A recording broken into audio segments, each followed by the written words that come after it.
మనం ఏ శుభకార్యం తలపెట్టినా ముందు గణపతిని పూజిస్తే కానీ మిగిలిన పనులు చేయం.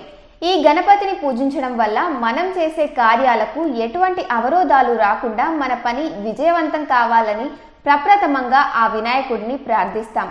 ఆయన అనుగ్రహం కోసం భక్తి శ్రద్ధలతో కొలిచినట్లయితే ఆ గణనాయకుడు అనుగ్రహం తప్పకుండా లభిస్తుంది. మనకు ఎదురయ్యే ఎటువంటి కష్టాలనైనా వాటిని నాశనం చేసి మనకు మనశ్శాంతిని ప్రసాదిస్తాడు.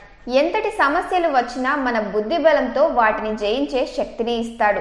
గణపతికి గరిక అంటే చాలా ఇష్టం. ఆ గణపతికి బుధవారం రోజున గరికను సమర్పిస్తే ఆర్థిక ఇబ్బందులు పోయి సుఖ సంతోషాలతో ఉండగలుగుతాం. అంతేకాదు ఆ గణపతికి బూందీ లడ్డుతో పాటు బెల్లం, ఆవు నెయ్యి కనుక నైవేద్యంగా పెడితే మిక్కిలి సంతృప్తుడై దీర్ఘాయువును ప్రసాదిస్తాడని శాస్త్రాలలో చెప్పడం జరిగింది. అంతేకాదు నైవేద్యంగా సమర్పించిన ఈ పదార్థాలను ఆవుకి తినిపించినట్లయితే సమస్త లాభాలు చేకూరుతాయని ఋషులు చెప్పడం జరిగింది. ఈ గజాననుడికి ఉండ్రాళ్ళు అంటే మహా ఇష్టం. అందుకని బుధవారం రోజున ఈ ఉండ్రాళ్ళు నైవేద్యంగా సమర్పిస్తే అనుకున్న కార్యాలు అలాగే కోరికలు నెరవేరుతాయని శాస్త్రాలు చెబుతున్నాయి. అలాగే బుధవారం రోజునే రావి ఆకులతో పాటు సింధూరం గణపతికి సమర్పించినట్లయితే మన జాతక దోషాలు తొలగిపోయి అన్ని మంచి శుభాలు కలుగుతాయని ఈ విషయం పలు గ్రంథాల్లో ఉందని పండితులు చెప్తున్నారు. వినాయకుడి గురించి చెప్పాలంటే తల నుంచి పాదాల దాకా ఒక్కొక్క అవయవానికి ఒక్కొక్క విశేషం ఉంది. మొదటిది పెద్ద తల, పెద్దగా ఆలోచించి సరైన నిర్ణయాలను తీసుకోవడానికి సూచన.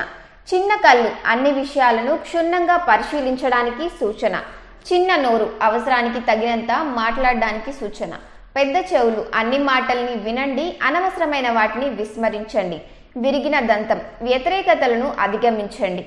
పెద్ద పొట్ట, మంచి మరియు చెడు అన్ని విషయాలను జీర్ణించుకోవడానికి. లడ్డూలు, విజయానికి బహుమతి.